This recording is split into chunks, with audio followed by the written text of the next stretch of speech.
Hey guys, welcome back to my YouTube channel. My name is Felicia Grace, and if you are new here, welcome. I'm so excited to have you here. And if you're a returnee, hey guys, how's it going? I'm so happy you're back. I wish I could see your lovely faces, but I'm so appreciative for you guys coming back every single time. But today's video is going to be a crime video, and I'm going to have a special guest. I have a spot open for her. She will be here soon. I just wanted to get this out of the way because she is nervous. So you guys hype her up in the comments to let her know she's doing a great job. This case, she is the one who brought it up to me. She's very passionate about it, and ever since I did research on it, I am very passionate about it as well. So this is going to be a really good one today. So you're definitely going to want to stick along for the ride. Now let's go ahead and introduce my guest. Okay guys, so this is my guest. Hi guys, I'm Karlie. So today we're going to be talking about a missing persons case that has really apparently taken the internet by storm, but I haven't heard about it until she mentioned it. And after doing research on it, I definitely am kind of passionate about it because it's a really messed up case once you hear about it. There's so many what ifs in this case that it's kind of mind-boggling. So it's about Karlie Gusé, and she was 16 years old when she went missing. So that is what we're going to be talking about today. So definitely buckle up because it's going to be a whirlwind, a roller coaster ride. I mean, if you say so, I think you would agree, right? I would agree. But let's go ahead and get into it. Okay. But we need to do a little disclaimer. Very important. Very important because we want to let you guys know that this is all alleged, and then there's definitely going to be personal opinions on this case, just like I'm sure you guys will have. But do you have anything else to add? Yeah, we're just like reading what we found on the internet and relaying it to you, just to spread awareness about the case. None of this is, we're not just pulling it out of thin air. We are literally reading it from sources, giving it to you. So it's all alleged or opinion based, and yeah. Cool. All right, now we will get into it because that's really important. I had to put a disclaimer out there. I don't want to get sued, bro. Okay, so this case is hard because there is a lot of different sides. There's a lot of different people involved. I guess you can say we both started out thinking it was someone else, but now that we've done a little more digging, we both have different opinions on what we did when we started researching. Totally different. It's crazy. And there's like a lot of fighting and stuff between the families, and it's been kind of crappy for her because I don't feel like she's had some of the like attention. A lot of the attention has been taken from her and put onto the family, and I think that a lot of like Facebook groups and stuff have become about just like the they're really trying to figure out what happened to her, but not to the full extent that they should be. It's more or less gossip and not factual evidence. There's so many lies and twists and a lot of rumors, and it's really clouding, you know, the actual importance of her case. Totally. So her mom is Lindsay Fairley, and her dad is Zachary Gusé. They were married, they had her, and then they split when she was really young. I think a toddler. And then soon after they split, her dad, Zachary, married Melissa, now Melissa Gusé. And so Melissa has been in Karlie's life since Karlie was, I think I heard 4. It's a big portion of her life. Yeah, you know? So she's probably in all of Karlie's memories. She helped raise her. Yeah, I'm sure she's... really was the second mom. Yes. And her mom, Lindsay, says that Karlie and her are best friends, or were best friends. So it seems like the family dynamic is happy. Karlie seems like a happy teenager. On the surface. From all accounts. I guess on the surface. There's a fly. I'm about ready to fly. But anyways, go ahead. Sorry. That's kind of her family dynamic. We just think that's important to throw in there because it's really going to pertain to the rest of the story, because the craziness of it all is her family, and that totally makes everything kind of out of hand. And try to remember those names because everybody's involved and there's so much. She does have 2 younger brothers, but they're not mentioned very much, which I actually like that because honestly I don't even know their names. Like, they are kind of hidden from like the spotlight, which is, I think, good for them. It is probably really good for them because then they're not being harassed. Yeah. All right, so just bear with me because I am not a storyteller. So I'm not either. I have my binder in front of me, but I definitely wanted to do something like this because I think we both do definitely want to bring awareness to missing cases, because especially ones like this that kind of get overcrowded with the rumors and the drama. Yes. So a great example of the ones that we wish every case would be like is the Gabby Petito case, how it took everything by storm and everyone was so focused on finding her. So I would just wish everything was like that for all these missing people. But unfortunately, it's not like that. So we would love to kind of bring awareness to anything we can. But okay, so I'm going to start off with that this community is a smaller community. I think the population's around 600, which for some people, it's not that small. But like for us, I think our community is probably about 1,000, 3,000. I'm not sure. But I have lived in a smaller community, and a lot of the times people like to save face and don't want to have the community think ill will of them. Right. So that's no matter what, there's going to be talk. There's going to be drama, rumors. In our population of 3,000, we have a lot of drama here, and word of mouth spreads like fire, okay? So I think that's something to keep in mind when listening to this case, because that is a big part of a big reason as to why people keep things to themselves. Maybe that's why things change a lot. I'm not entirely sure. Okay, so this community is called Chalfont Valley. I will butcher it. I'm not good with names. Chalfont. Yes. Chalfont. Mono County, right? Yes. Okay, there we go. Girl. In California. You got it. Yes, it's like I said, it's a small community, but she went missing the early mornings on October 13th of 2018. So this is a recent case, and I think it's really sad that I didn't hear about it until she mentioned it to me, and we kind of talked about doing a crime video. So when I hear things like that, it actually makes me kind of sad, because I really think that it's not talked about enough. The night before, on Friday, this would be the 12th, right? Yes. So she had asked Melissa and Zach if she could go to a football game, and with her boyfriend Donald and some friends.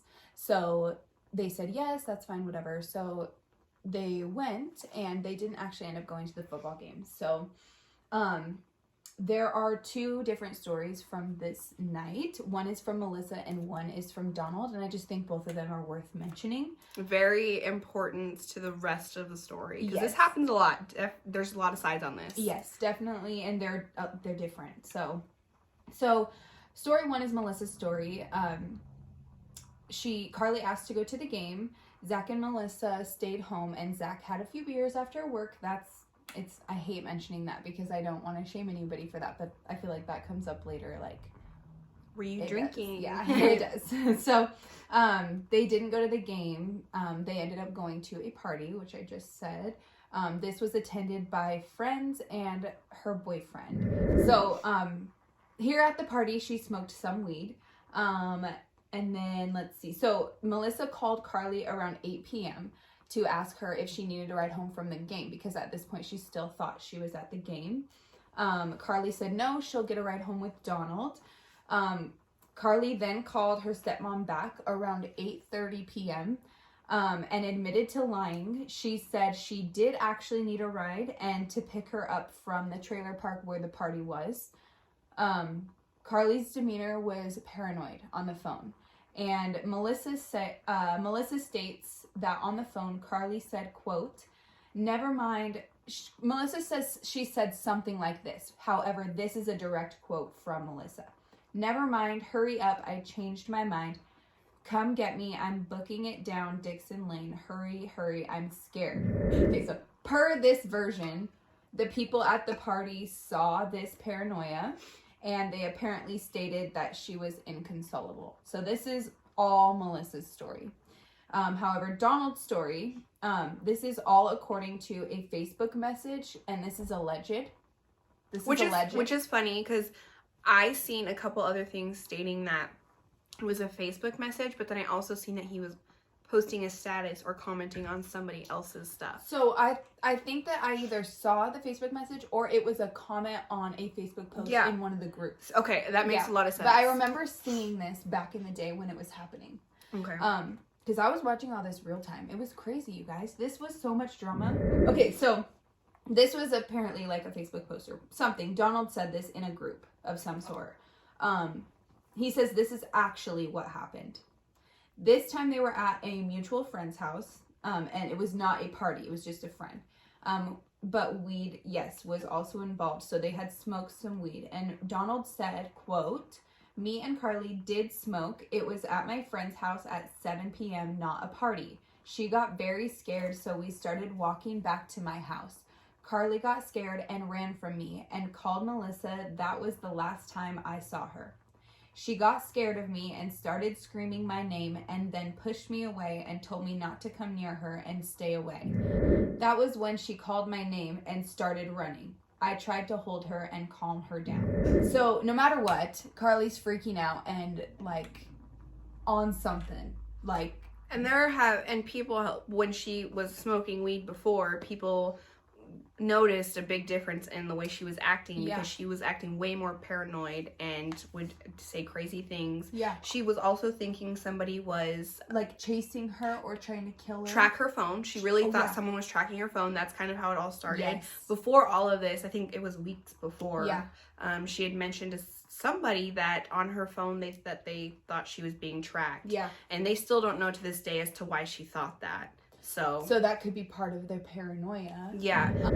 So after Karlie had called her stepmother to come and pick her up, Melissa was driving down the road that she said she was on, and she didn't see her, so she kept driving up until the point she seen this little light in a distance, kind of bouncing up and down. And as she got closer, she realized that it was Karlie's flashlight on her cell phone.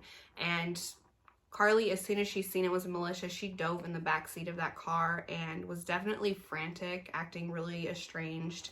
She was like running away from something. Like she was scared something was trying to kill her. She was even saying like the car that they were in was trying to kill her, like trying to hit her and kill her, but they were in the car. Like she was acting erratic. Yeah, even on the drive home, apparently Karlie was allegedly bouncing from seat to seat in the car. Yes. Because she thought, I don't know if it was somebody else she thought was going to hit them, or it was the car that was going to hurt them, or even Melissa was going to hurt her. Yeah. It's really unclear as to what happened there. Yes. But we know that she was bouncing around the car. Yes. Really on edge. So weird. And Karlie did get in trouble at school with having marijuana on her. So she kind of put two and two together. She put two and two together, and it kind of made sense. Yes. But Karlie did confess that she did smoke weed earlier that night at the party, or lack thereof party, whatever, from Donald's version, know. So after Melissa and Karlie got home, they hung out in the living area or the kitchen or somewhere with Zach, and for a little bit, and Zach and Melissa both stated that she was in the corner, like huddled, and then she would come and be all over them and say how happy she was that she was home and how much she loved them. And then 1 second later, she would be scared of them, saying they were trying to get her. She was just terrified and didn't know what to think. And this all comes from Melissa and Zach. So a couple weeks before Karlie went missing, she did text or call her mother. I'm not entirely sure if she did text or call her, and asked her about LSD, which is, I think, it is really important to this, because that is something that she could have possibly been on, because maybe she was asking because she wanted to, maybe she wanted to try it, and maybe someone was offering and she said no because she was nervous. Yeah, but she was like planning for a party the next weekend or something, and she was like ready to try it, so she needed to ask about it to kind of educate herself.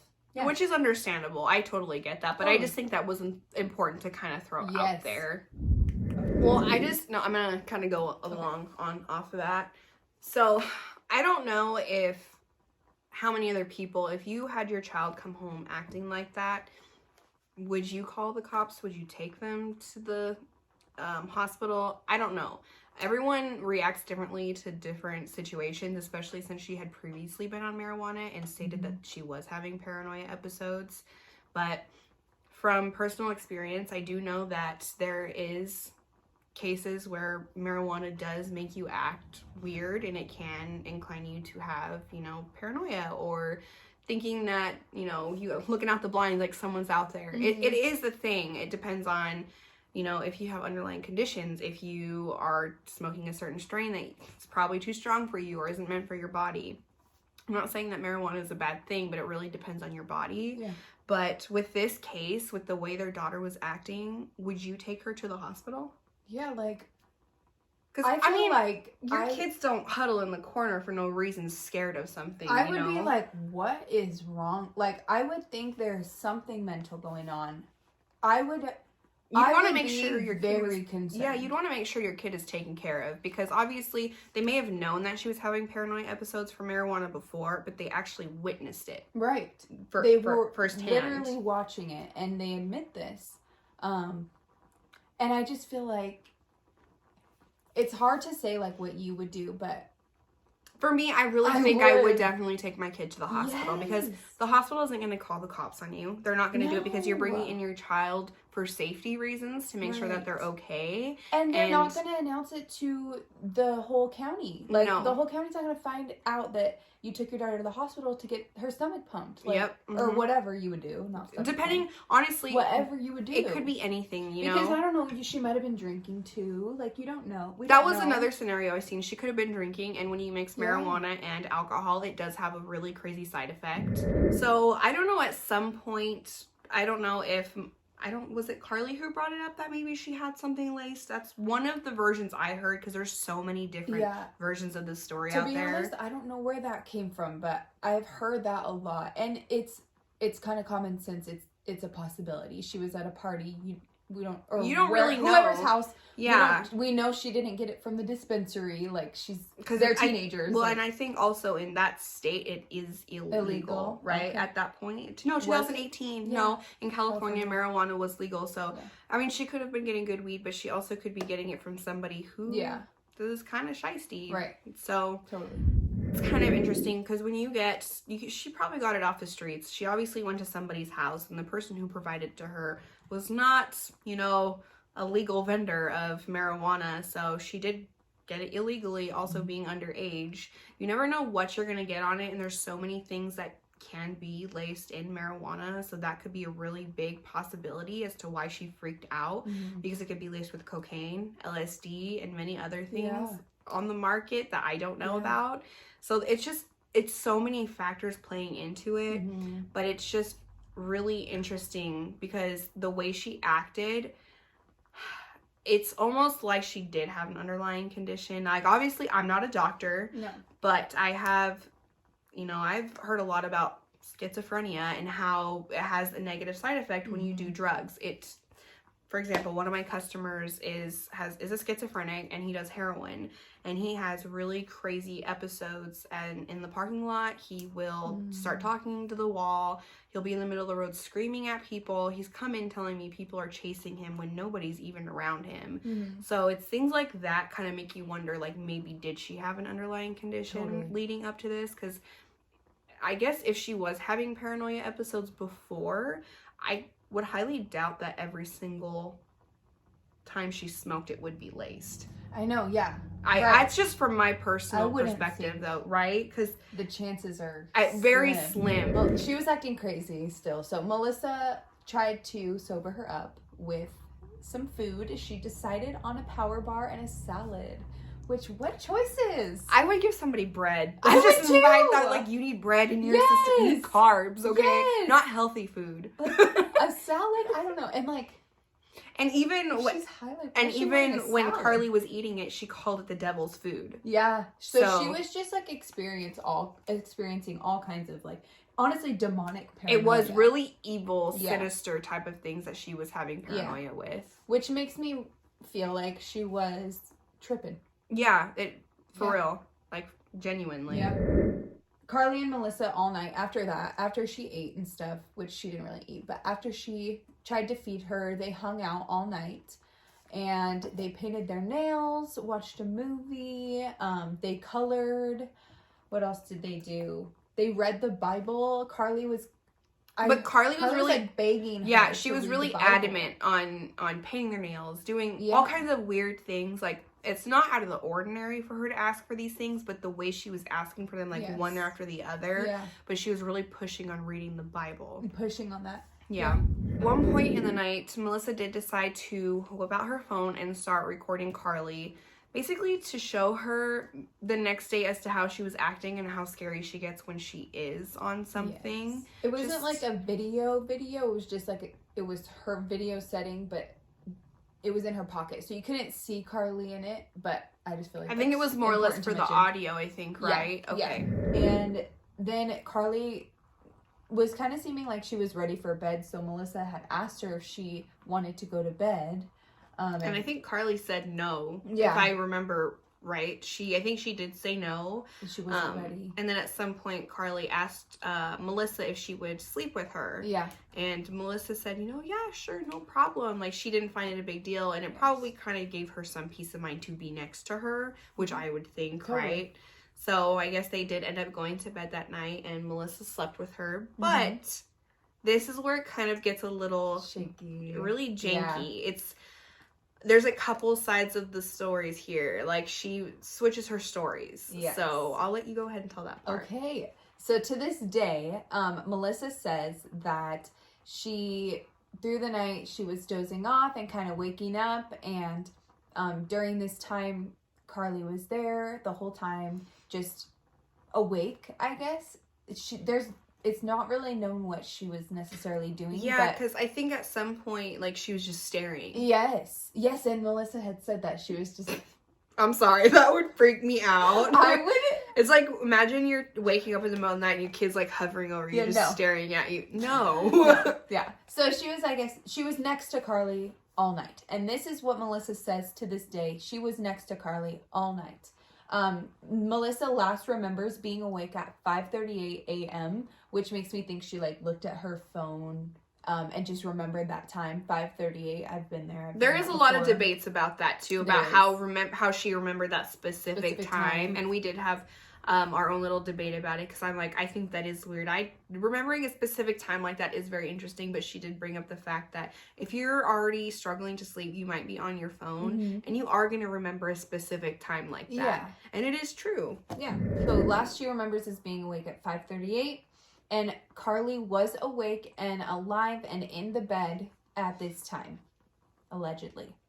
Then around 7:15, Melissa states that she woke up and noticed that Karlie was not in bed with her. So she started running around the house, searching everywhere in the house, and she didn't see her. So this is whenever she went into her room, and she woke up Zach and told Zach that Karlie was gone. She said she's not in the house, she's not outside, she's not anywhere. So that's when her and Zach got dressed, and they got their keys, and they went out and they started looking on their own, and they searched for, what was it, like about 2 hours, I think it was said. And they weren't just driving, like, they were actually going door to door, knocking on people's houses, seeing if anyone had seen their daughter. Yeah. There is two versions of this story, and the one that she told you was actually not the original. So I think you should say what the original story was that she did say to the police officers. So her original story was that and this was in an interview. I found the interview and I saw it, and that's why I wrote these notes, but I forgot where I found it. So I'm going to try to find it, and we can link it. There's so many sources. Okay? So many. But so her original story from an interview was that she had gotten up at 5:45 a.m. So she did not sleep with Karlie in her original story. She got up out of her bed 5:45 a.m. and went to each kid's room to say her good morning. Like, that's what she did in the mornings, which I'm going to bring something up in a second, which is super interesting. So she went to each of their rooms to say good morning, and they were all in their beds asleep. So she has two boys and Karlie. They were all in their beds asleep. So then she went back to bed until about 7:15 to 7:30, in between that time. Then she got back up and went to check on all the kids again and realized Karlie was not in her room. So that's her original story. So, like, did you sleep with her or not? Like, Yeah, that is a weird thing because, like, how do you forget sleeping forget? with somebody all night? We can block out so many memories in our minds. Yeah. So many traumatic events, but how do you not remember where you slept that night? I see, that is really shady to me. But then that kind of leads back to the how did she remember that specific time if she already had two other timelines stuck in her head. There's so many times, like 7:15, 7:30, 5:38, 5:45. Like it doesn't add up, and so everything is like it is pinned against the stepmom as of now. Yes, it's so weird. So then she looked all over the house and then went and told Zach that she was not there, and then again they went out and searched, so that part's the same. But so I thought it was really interesting that she's waking up at 5:45 to go in and say good morning to each of her kids on a Saturday. That's right. Going to wake her kids up on a Saturday at 5:45. I did see something. I don't remember where it was or if it's an actual part of the story, but I did see that she was going to wake them up for school, but it was a Saturday. That was one of the interviews I had. There's so many. It's very inconsistent, and that's what makes you think like somebody is guilty at some point in this family. Yeah, but whether it's like what they said on the podcast, like whether it's like guilt because you were last with her and you should know where she is, or guilt because she did something. Either way, she feels guilty, it seems. Yeah, and I understand you would feel guilty because, you know, if someone went missing and you were the last person to see them, even if you do not know where they went, you would feel guilty not knowing any more or being able to give any more information up. So, I mean, it's true. Hard. Melissa and Zach both immediately went and kind of like canvassed the neighborhood. Like we said, they looked for 2 hours. Again, they were like knocking on doors. I guess it is good to mention when she did get up, she noticed the door was open at that time, right? Yes, that's true. So, it's said now that the door was ajar, and Lindsay actually says that they originally told her that the door was ajar when Melissa first got up and was like looking around the house. The door was ajar, so that is something that you would think you would remember. And she on her Facebook Lives, like we'll try to link again. On her Facebook Lives, she said nothing about the door being ajar, and she made a Facebook Live about this 9 days later, but she didn't say anything about when she was talking about looking around her house for Karlie and stuff. She didn't say, and I noticed the door was a little bit open. I would remember that because I would think, oh my God, somebody might have came in and like took my daughter. Or I would think my daughter left and like she didn't close the door. Like, wouldn't you think? Either way, if my door is open, I am going to be freaked out because I know my doors are locked when I go to bed. Yes. It's a routine, absolutely, you know? Yes. So yeah, it would be definitely something to pinpoint and flag. Yes. And one other thing that I just remembered, I don't want to forget, Karlie did not take her phone. She didn't take her phone, her glasses, or I think she her had wallet. Her wallet, anything. And glasses, I don't know if she wore them 24/7, if that was the type of glasses she had. But along with the cell phone, I don't really think that's that big of a deal just because she was scared of it. She was scared of it. She was deadly afraid of her phone because, like mentioned earlier, she thought somebody was tracking her through her phone. So if you're being tracked and trying to run away from it, you're not going to take it. Totally. So that is another controversial thing people argue about is like what teenager leaves without their phone? Well, one who is scared of it. Another thing that's kind of controversial, I wrote a little note about it. She didn't want Melissa to leave her side, so why would she willingly leave? So that's like an interesting thing. Like if she did run away, why would she all of a sudden decide to do that? Because she wanted Melissa with her all night. Yeah. Because I think she did think that she asked Melissa at one point, I don't want you to leave my side. And didn't she ask her why or something? And Karlie did tell her because you're going to kill me or you're going to harm me or something. Or something, to that extent. Yeah. She was afraid of her stepmother, but she still wanted to sleep with her, you know, to be able to comfort her. So that's kind of where it comes in hand in hand with like, did she really have some type of mental illness? Because even if she was on something, she had obviously had these issues before. So it's really interesting. After they couldn't find Karlie they looked for about 2 hours. Around 9:35, they called Karlie's mom, Lindsay, and Zach actually called her, and he stated that Karlie's gone. So apparently his words were, Karlie's gone. Lindsay did not like that wording. That was very suspicious to her. Like, meaning, like, what do you mean she's gone? Yeah. Like, because I guess in her mind she thought, like, oh my god, my daughter's dead. Mm-hmm. Not, but at the same time, I guess, like, that was her immediate thought. Like, I feel like if my dog was, like, missing or something, I would call my husband and be like, dude, Zoe's gone. Like, I can't find her. Yeah, and you're not going to automatically use the word missing because no. I don't think very many people use that word. Yeah. Even when people are missing, they just think that they're gone. Technical, serious term. Yeah. Like, you can't really, one other thing is you can't really pick apart, like, how people choose to word things in, like, a time of panic. Like, there's just no way because everyone reacts differently when there's a traumatic experience or panicking going on in the moment. Nobody reacts the same. No. Yes. For a lot of people, you black out and everything's a blur. Like, you don't... Yeah, it's crazy. After all of that happened, they did decide to call the mother, and they did, obviously, like she said, say she is gone. So after that, I do believe it was the mother who said, well, you need to call the police, right? So after Zach got off the phone with Lindsay, he did call the police department, and he let them know that they think that their daughter ran away. I'm not sure if they said my daughter ran away or if they think she ran away, but they used, run away. Like that. And that's really weird to me because you knew she was going through some psychotic episode the night before and she was not herself, obviously. So why do you automatically think that she ran away?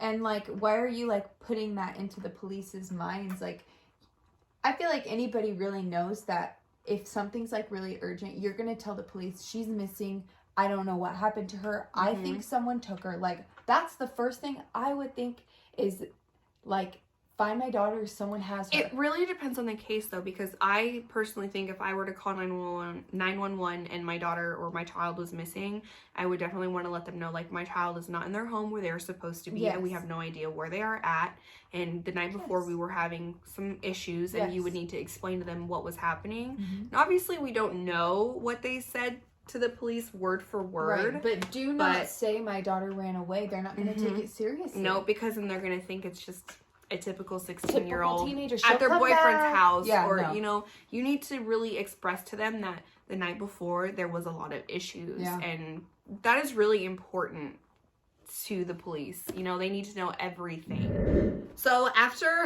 all of that happened with the police, they called them to let them know that, she was a runaway. I put that in quotations because that's really interesting. But after that, what happened was they really did try to search everywhere for her. They put search parties together. They even had scent dogs out there. They spent countless of hours and a lot of money trying to find her. And at some point, the police even did ask for any clothing, socks, stuff so they can train their dogs on her scent. So the scent dogs did catch a scent on her on the highway. And it followed it for a while until the tracks kind of just stopped.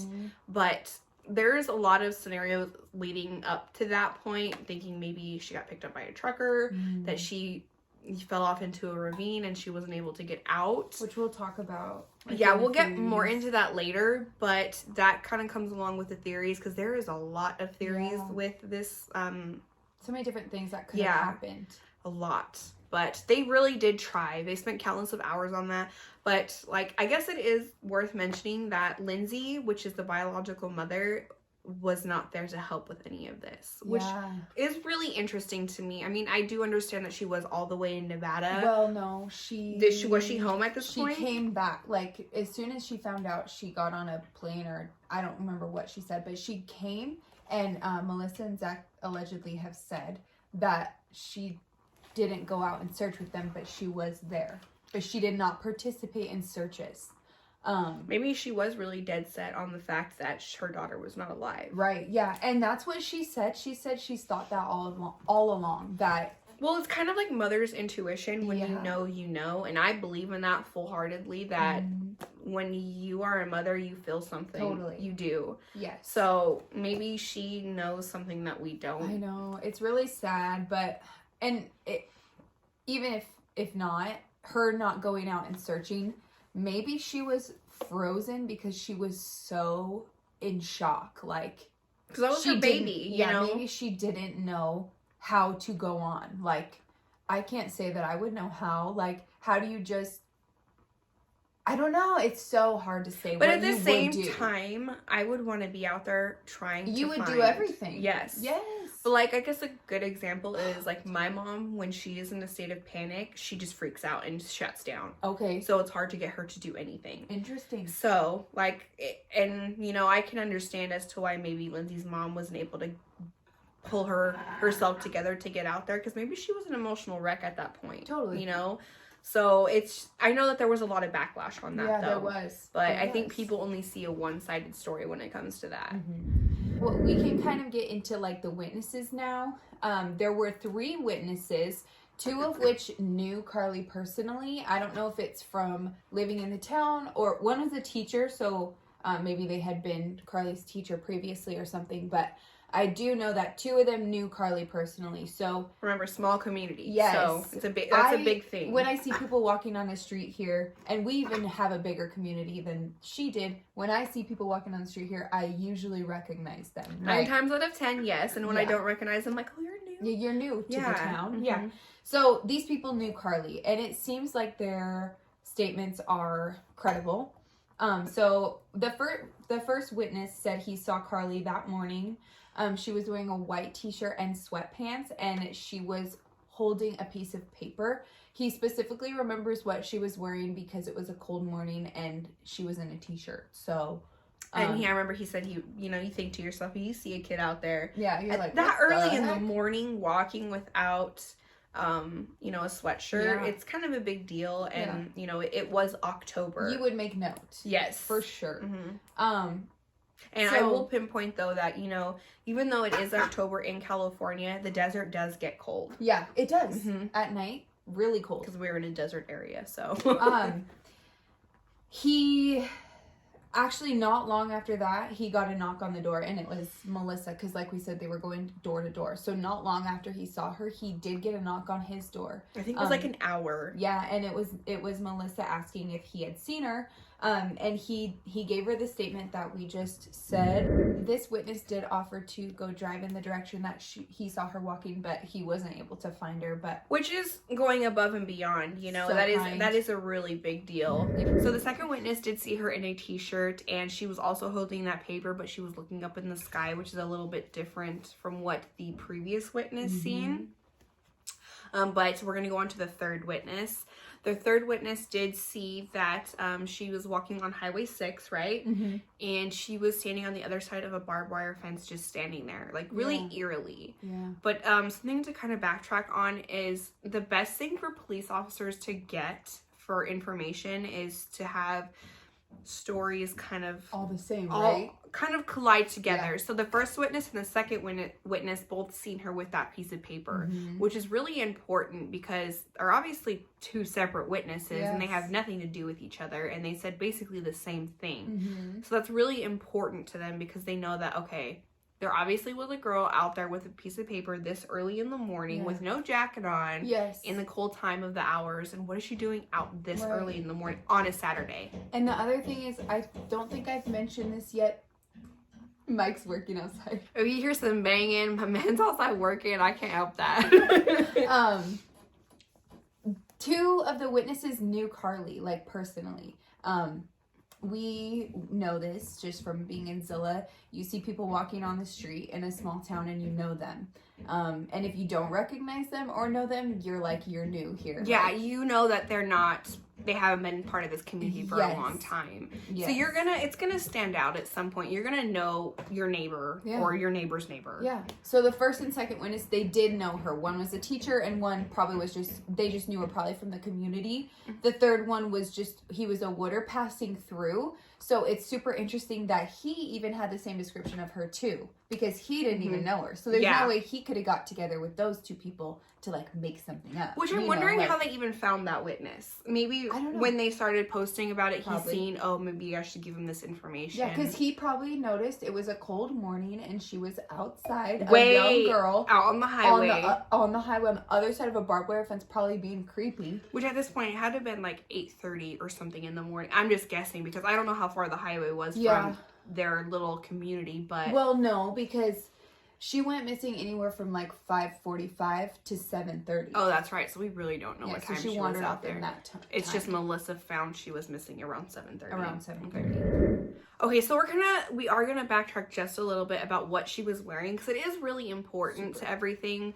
It's really confusing at this point because obviously the witnesses seen her in a white t-shirt. We're not sure if there was any mention of like what they said about her pants, but we do know that they said that she was in a t-shirt, but she has a little more information on that. Yeah, so at the beginning of the case, like when I was first following it, there was like a lot of controversy on this part because Melissa had originally told authorities when asked what Karlie was wearing. She told authorities this was her like statement for getting out there like what her kid was wearing. She told them that she had left in skinny jeans and a t-shirt and Vans, but the fly it's just not. But the last time that Melissa saw her, she was in a t-shirt and underwear, because I don't think we mentioned this before. Melissa said she was with her all night. When she was with her all night, she was in a t-shirt and underwear. So that was the last Melissa saw her, was in a t-shirt and underwear. So for her to offer up the information to authorities that she was wearing skinny jeans and a t-shirt is just, to me, absurd. That you would just make that up. Yeah, that's a little too out there for me, because you really want to be exact on what you're giving authorities, because that's your child and that's a really big deal. And if her theory is true that she thinks that Karlie was abducted, which she does mention that, we'll try to find that Facebook Live. She thinks Karlie was abducted. If that theory is true and your daughter was abducted out of her home, she would be wearing underwear and a t-shirt. Yeah. What she was wearing last. She wouldn't put on skinny jeans to be abducted. Unless she wandered off and then was abducted that way. That's what we mean when we say there's so many twists and turns. Like, but I guess you never know. If there was the witnesses and they seen the girl out there in her t-shirt and underwear, it would be very alarming. Very alarming. So she had to have been wearing pants at least. Yeah. Something, pants or sweats. And okay, so that's the other thing is now when you look it up and you look up what she was last wearing, now it's a t-shirt, a white t-shirt and sweatpants, gray sweatpants. And I think that the gray sweatpants comes from the witnesses, but we didn't really see that when we were researching. They don't go too in depth on that. It's super weird. It's really hard to get any information on this case. And it's really hard to get anything confirmed. Yes, because it's all hearsay at this point. Oh yeah, so Nancy Grace asked Melissa what she was wearing on the night of her disappearance, and Melissa also said the same thing, skinny jeans and a white t-shirt. And this at this point, this was at least a few weeks after her disappearance, so she's still saying that. Like, I don't know. Oh, and then Nancy Grace even says to her, I know my kids and I know all the clothes they have. What's stopping you, Melissa, from going in Karlie's room and playing process of elimination and figuring out what she might be wearing right now? Because she didn't wander out of the house naked. It's true. I mean, obviously, if your daughter lives with you, you know what she's wearing. Exactly, but I will say, you know her clothes. 9 times out of 10, the moms are the ones doing the laundry and buying the clothes for the kids. You are going to know what you are getting your child and what they have. Yes. Even if they have a plethora amount of clothing, you're going to know what's missing from their wardrobe. You see your kid every day. Like, you know what they're wearing. And a lot of the times you have staple clothing, too. Yeah. So your kid's probably wearing a lot of the same things, even though they have a lot of clothes, right? This clothing thing is one of the main things that pinned me against her at the beginning, was because how are you just going to make up what she's wearing? Like, make it up? Like, because I can really mess with the whole investigation. Yeah, like, what are you doing? Because obviously the other 2 witnesses seen her in the same exact, kind of outfit. So about a few months later, because obviously she went missing in October, but in the month of March, so it was March of 2019, Dr. Phil's people basically reached out to Melissa's family to get them on the show, because they were obviously intrigued by what was going on, because there's just so many sides to this story. And the story was so out there because Melissa's her lives. Facebook lives. Yeah, because I'm gonna try to put those in here because they're really pertinent to the story. They're very interesting. We can say all we want what she said on them, but you have to watch them for just yourself. see, Yeah, it is very. They're kind of like, what the fuck? Like, what? Yeah, like, excuse me. Yeah. So anyway, so Dr. Phil had them on the show, and this was really interesting because I feel like it was really centered around the fighting and the drama of it all, and to me that's disgusting, and that's why Dr. Phil is controversial. It wasn't as focused on Karlie as it should have been. It wasn't like, let's get her face out there, let's get who she was out there, how she acts, how she behaves, so that we can try to find her. It wasn't like focused on that. It was focused on the two different sides and the conflicting stories. And you know what it kind of reminds me of is really.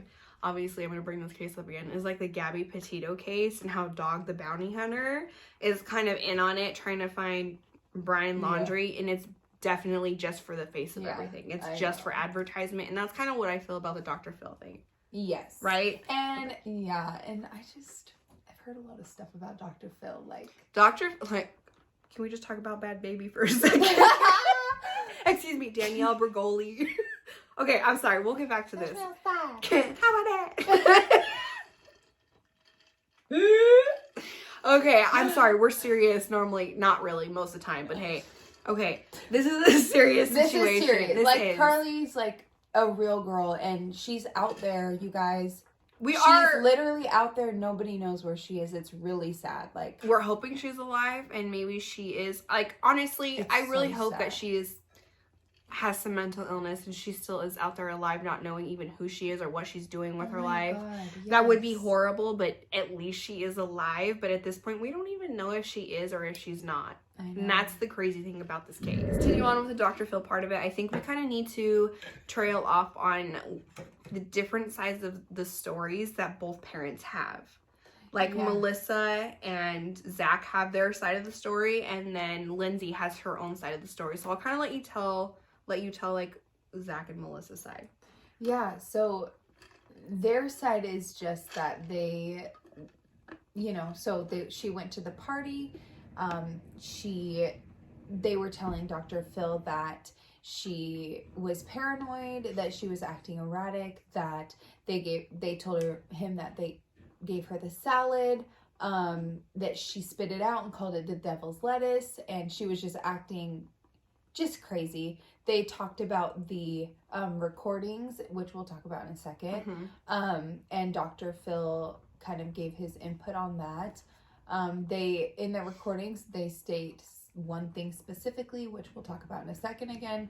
And then Melissa woke up at 7:30 and Karlie was gone. So, and then they went out searching, and that was the last of it. Basically, so that's their story. They did tell that side of the story as to what we have been saying. Yeah. But when it comes to the biological mother, which is Lindsay's side of the story, is very interesting. She basically thinks that their daughter did overdose that night or early morning, and that they are covering up what happened to her. She truly does think that her daughter is not alive anymore. Yeah, I genuinely think, just by the way she speaks, she does not think her daughter is around anymore. But when it comes, like I said, I don't know if I mentioned it, but when it comes to mother's intuition, sometimes you just know. Yeah.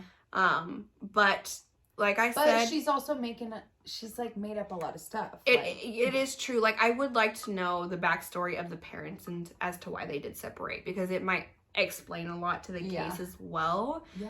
But that's kind of the interesting side of it. Like, obviously Melissa and Zach have their side, and then Lindsay has her side of the story. But Lindsay was in Nevada when this happened, so she really doesn't have much of a say on everything else because she wasn't there. Now, earlier we did mention, kind of along the storyline, that at some point Melissa brought out her camera to record Karlie's actions and how she was behaving to show her the next day. Yes. And no one has seen this besides a few people, and Dr. Phil is one of those people who did see it. Yes. So we kind of would like to trail off on that. So Dr. Phil, his team had reached out to the Gusés, allegedly, and had asked them for the tapes, or to hear the tapes. And they were apparently told no, or just not responded to. So when they were on the Dr. Phil show, Dr. Phil actually kind of like pressed them about this a little bit, he brought it up and he said, so how come I couldn't hear the tapes? And Melissa had said, well, did anybody ask? And Zach was like, I don't think anyone asked. And they were just kind of looking at each other like... Yeah, they were like, right? Agree. Like they wanted to agree with that, you know, like pretty much trying to reassure each other. Right. And that happens a couple times on the show. Like when Dr. Phil initially asked about her recording Karlie, Melissa kind of stuttered over her words and Zach said, you did it to make sure that she could see herself, right? Like he didn't say exactly that. He was like putting words in her mouth. Like at that point. This is why you did it. This is why you did it. Like don't backtrack on what you said already. We need to stick to her. It almost seemed weird, and that was. Well, you know the funny thing is when you lie, it's so hard to keep up with your lies. And I know at some point somebody is lying about something in the story. Like, absolutely. There's just, and I will always think it's Melissa because she can't keep up with her lies. Yeah, and but then maybe it is the dad because he really isn't in it as much as Melissa is, which is weird. But because he wasn't there. Melissa was with Karlie. Melissa was the last person to see Karlie, and she's admitting it to it too. Like that is weird. She was with her all I wonder at night. what point the dad did go to bed because they never mentioned that, which is important. He was with them for a while, and he even corroborated that she was acting paranoid. But yeah, he did go to bed at some point. And maybe that's the point when Melissa was going to go to bed, or Karlie was going to go to bed, and maybe Melissa was ready for bed because the dad had went to bed, which is Zach, and kind of makes sense. Everyone likes to go to bed at the same time, but I don't know. That's just really interesting. Super interesting. Well, Dr. Phil kind of hounded him about that. Like, why didn't we get to? And they were like, like nobody asked. So then Dr. Phil said, oh, yeah, we asked. We did. And I can confirm, I'm pretty positive his team reached out, asked all about those tapes. Like, they're all over the drama. Like, they're usually on top of it. Yeah, they love the tea. Yeah, yes. And Dr. Phil, he's like, we asked, like, what do you, like, don't try to, like, And so they were like, well, it's an open investigation. Like, they automatically, like, switched. Like, it's an open investigation. That's why. And Dr. Phil was like, well, me as a psychologist, I think that I know a lot about this stuff. And I think I could, give you some information on how she might be acting and what she might have been on. And they go, then a commercial break kind of happens, and then it comes back on, and they kind of have a change of heart, and they say, well, you can hear it, but I don't want the whole world to hear it. So they allow Dr. Phil to hear it, and he listens to it. After he listens to it, like during the show, after he listens to it, he comes back on and he says that Karlie had said, if something were to happen, would you call 911? She did not ask Melissa, can you call 911? She said, if something were to happen, would you call 911? And this is where it's kind of weird. This is a little bit iffy. There's a few different scenarios because I think the mom heard it, right? Yes, Lindsay heard it. Lindsay heard it, and then obviously Melissa and Zach witnessed it all, so they know what happened. And I think Dr. Phil, and obviously the authorities had to have heard it too. Yes, I think they said that the authorities, obviously. Well, Lindsay, who has also heard the same thing, has said that Karlie was begging Melissa to call 911. And her story is, according to Lindsay, she said, quote, Mom. Then Melissa says, no, it's me. And Karlie says, oh, sorry, I'm scared. Then at one point, Karlie asked Melissa to call 911. And Melissa says she will. But then there's a pause. And Karlie says, are you going to call? And Melissa says no. And Karlie says, why? And Melissa says, because there's nothing wrong. So that's interesting. Lindsay's literally saying, like, are you going to call 911? And then she has said she was begging. So, like, is Lindsay being dramatic? Like, with saying Karlie was begging? Like, is she being dramatic to pin it on somebody? And it sucks that she wants it to be figured out. Like, it just sucks that we don't know because we'll probably never see those videos. And it's so hard. And we will never know what's on them or what it says. Because we don't know if it's a video, if it's an audio. Yeah. But I guess you said you thought, Dr. Phil was listening to it. He was, so yeah. it was most likely a video, but just audio, Mhm. because she probably had it in her pocket or something. Because I'm sure if Karlie knew she was being recorded, she probably would have freaked out even more, because she's obviously really weird with the phone. Yeah. I just think it's so weird. Like, those two things are very different. Like, would you call 911 if something happened to me, or can you call 911? Those two things are very different. You would be able to tell the difference. So, Yes. like I said, somebody is lying at some point. And for Dr. Phil to go on national TV to listen to it live, like, not live, but like on camera. Obviously, we can't hear anything, but Yeah. at the same time, is that him just being controversial? Yeah, but then for him to say, yeah, she said, quote, if something were to happen, would you call 911? And then for Lindsay to say that she's asking, it's like, I feel like I believe Melissa and Zach in that point. Like, Yeah. I feel like I believe them in the way that she did not say, can you please call 911? Like, but then for Lindsay to quote all this, like Karlie asked Melissa to call 911. Melissa says she will, but then there's a pause. Mm-hmm. And then Karlie says, are you going to call? And then Melissa says no. And then Karlie says, why? And then Melissa says, because there's nothing wrong. That's very specific of Lindsay to make up. But what if there is more than one version of the audio? And Dr. Phil only heard a little bit. Mm-hmm. That's true. Because you can always edit a clip. You can make it into two different clips, or there could be two different videos. Because I'm sure if Karlie was acting erratic, I'm sure she kept repeating herself over and over, and she kept changing what she was saying. She probably did say, there could be two different videos that they wanted to show. Right. So, I mean, obviously they're not going to want to show the video or the clip of her saying, can you call 911? Mm-hmm. They're going to want to show, if something happened, would you call 911? It makes sense. So it could be, we don't know if there's more than one. Don't know. Yeah, there's only it's so hard. one clip we'll ever possibly hear about, but we're never going to know what it actually says. We don't know. Okay, so we're going to get into some of the theories kind of here at the end, because they are important. Super because they do pertain to the story, and there's just so many scenarios that happen. The first one that I just wanted to get out of the way, because it's insane to me, is that Melissa killed Karlie, which I think that we can all agree. I don't think Melissa killed her. I don't think that she killed her. I don't think Melissa killed her, but I personally, from my alleged perspective, I think that she knows more than what she is saying. Possibly, yeah. I do. Yes. Just because she's lied and backtracked so much on what she says, it does not make sense. Yeah. So, that's one theory, that she killed her. That's crazy. So another theory that I think is so interesting, and this is one that I believed for a while towards the beginning. I do not believe this anymore, but one theory is that Melissa accidentally hit her, with her car. And when I believed this, I believed that Melissa would have hit her when she was running down Dixon Lane, waiting for Melissa to come. Which would have been in the beginning of the story, which is that night of before she went missing. But as we were talking about it doesn't make sense, because obviously they have an audio or clip of her later that night at home, and her dad obviously seen her later that night too. Yeah.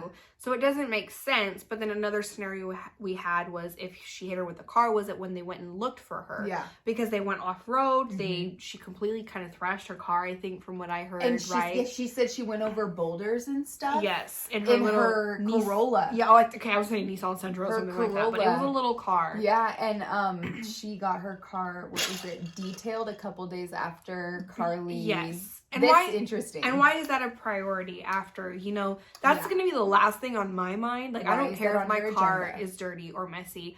But at the same time, did she have that appointment set up before all this happened? I still would have canceled it, or not remembered, or not went. Why are you going to do that? That's a waste of time. Unless you had to pay a fee for it. For a cancellation. It's a complete...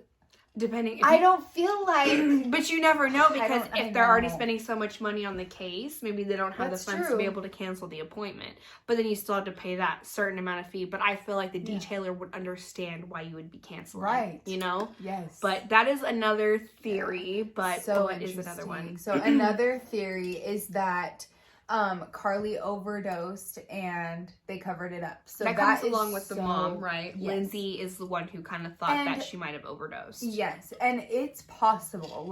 That is not completely off the table, in my opinion. That's another one that I believed for a long time, and I still kind of do. I think when it comes to an overdose, though, if you go along with the timeline and Melissa went and checked in on her in the morning, and she was still awake staring, creepily, if that is true, I feel like overdoses happen within an amount of hours. That in that many hours, she would have already been passed away. So, yeah, that's the thing is, okay, we were talking about this earlier off camera, like, so Melissa picked her up at 8:30, and it said that they were home by 9. And even if it wasn't by 9, if it was by 9:30, this was like 5:45 that Melissa, or 5:48 or whatever, 38, that Melissa last saw Karlie alive. That's way too many hours to, like, I feel like you would either, your high would wear off or you would have already passed from the overdose. That's a lot of hours. How many hours is that? But it really depends on what she was on. 4, 5, 8 hours? It does depend on what she was on, because if you're on a psychedelic, it can last a really long time, and if you do have underlying conditions, it can have really permanent side effects. But that would make more sense with the next theory that she wandered off. An overdose, when it's in your system and you're dying because it's too much in your system, you would die faster. You would die within hours or minutes. Yes. So it's interesting. Like, the other one is that she got wandered off and picked up. So that's the next one. Yeah, is one that I've seen. Like either sex trafficking or semis or wooders, like we had talked about. One of the witnesses was a wooder. Yeah, or just the wrong hand. Yes. But I genuinely feel like that is the best case scenario. I think that it's a total possibility. I think that for me, that is where it leads, is that the family is not who harmed her. They may have put her in harm's way from not protecting her the way she should have been protected, but her wandering off and those other witnesses we had seeing her walk that way, I genuinely think she either got picked up or she maybe did get in harm's way by accident, and it was all accidental. Not best case scenario, but best case, worst case. Yeah. I just feel like, it makes the most sense. And then I'll just say the very last theory before we talk about one more thing. So she wandered off and succumbed to the elements. So like we said, it's really cold in the desert. She wasn't in the right clothing. However, this was like during the day, like in the morning. So it would have warmed up maybe in California in October. At this point, depending on what part of, I don't really know where this part of California is. I'm not going to lie, but I do know. I don't think you'd die of hypothermia during the day. Not in the daytime. Yeah, no. Like maybe during the night. Because not even in the area we're at. And when you live in a desert area and when it gets cold, it gets really cold, but it does warm up to a certain point in the daytime. There's just no way anyone's gonna die of hypothermia in the daytime. But that's not to say that she didn't like fall off a cliff or fall into a ravine. She was looking up at the sky, people say, like, and not really paying attention to her surroundings, I'm sure. So she could have done that, and then maybe an animal got her or something, but there has never been any remains or clothing or anything found. But that doesn't mean that you guys still can't keep an eye out for her. And we will have images of her posted throughout this video. Totally. And then in the description below, I'm going to have links that you can check out and other sources that we looked into, because it's really important. But I do want to mention before we end this video that recently, back in February of this year, her father was arrested for domestic violence on his spouse. And I'm pretty sure he is still married to Melissa. I am not sure if or what had happened, because they didn't really go into detail about that. But I just think it's important to kind of put out there, because you can tell that either their relationship is really strained because of what has happened, or maybe this is something that has previously happened. I don't know, but I just think it is important to this case. Which anybody's relationship would be strained, but it's like, could it be what made it reach it to that point to where domestic violence was an issue? You know, like, what have they been arguing about? Super interesting. And that was just not that long ago. It's 2021 of this year, and she went missing in 2018. So it has not been that long. But it's been long enough to where she hasn't been found. So definitely still keep an eye out for her, because she needs to be home, and I hope she's still safe. And like I said earlier, I truly hope she's just out there wandering, not knowing who she is, which is sad, but I'd rather her be alive that way rather than the worst case scenario. There has been like a photo or two floating around. We both saw it, of a girl that looks just like her with two men TikTok videos have popped up. Yeah. But it was said to not be her, so at least people are still keeping an eye out for her, which is great. But I think people should definitely be more proactive with this case. Yeah. Just because there is so many different scenarios that go on with it, we're never gonna know. I honestly think that somebody did pick her up, and it's so sad that like either she's being trafficked right now or she's just alone, like, you know, dead out there. Like, it's so sad to me. And I just like, seriously, like, I think about this girl so much because I really have been following it since the beginning. And her name is obviously Karlie. My name is Karlie, spelled the exact same too, which is very rare. Not seen it spelled that much. I think she kind of feels for her a little bit more than, and it's always stuck with me. And because I've been following it since the beginning, I literally like, I know this case so well. And because we had a couple other cases we were talking about, but this one, she was really like, you need to look into this one. So I looked into it and I told her, yes, this is the one I want to do. Weird. It's a very interesting case. It's like really stressful. You don't get any peace of mind with this case. You're always going to think about it. It's always going to be in the back of your mind. But it's definitely something I would like you guys to look into a little more yourselves instead of us to find more sources just like we did. We're just wanting to bring more awareness to it just because we're really into stuff like crime-wise. And I think that we really want to put our words out there for other people to listen to just because there's not enough people out there talking about it. There is. Okay, so I have a little flyer here. I printed out some little things to help me out with this video, but I'm just going to throw this out there. So her date of birth was May 13th, 2002. Her hair is dark blonde. Her eyes are blue. Her height is 5'7" at the time of disappearance, and her weight was 110 at the time of disappearance, and her sex was obviously female, race was white, and her scars, she didn't have any really scars, but she did have a piercing on her left nostril. So the FBI is offering a reward up to $5,000 for information that leads to the location of Karlie Lynn Gusé. So I'm definitely going to put descriptions in the bio below because it's really important to me that you guys try to help us find her or just look at a little more into this to help spread awareness for it. This girl really could still be out there, like, and she's just a baby. A baby. She's just a baby. No, it's definitely not a happy story, and even though we're giggly, bubbly throughout the whole video, we are really serious about this case, and I want you guys to look into it. Definitely check out the description below. It'll help out with other resources, but I want you guys to go ahead and like and subscribe to this video. Please hit that little notification bell to be notified every time I post. It helps me out a lot. You guys support this girl. She's such a hustler. I like watch her like from the behind the scenes, and she really does hustle. There's a lot that goes behind the scenes for sure. But so we're about to go take pictures for my boutique. She's my little deer babe here. But yeah, go ahead and follow Deer Designs Boutique also on Instagram. I will have a Facebook up soon. Go ahead and hit up my website as well. Go ahead and sign up for my emails that will be there. But go ahead and give a big round of applause to my guest Karlie. I think that we're gonna so fun. Yes, I think we're gonna end up doing a podcast. I can't stop smiling. Yes, so fun. I think it's gonna be great. She came in nervous, came out feeling good, so I think we're gonna be fine.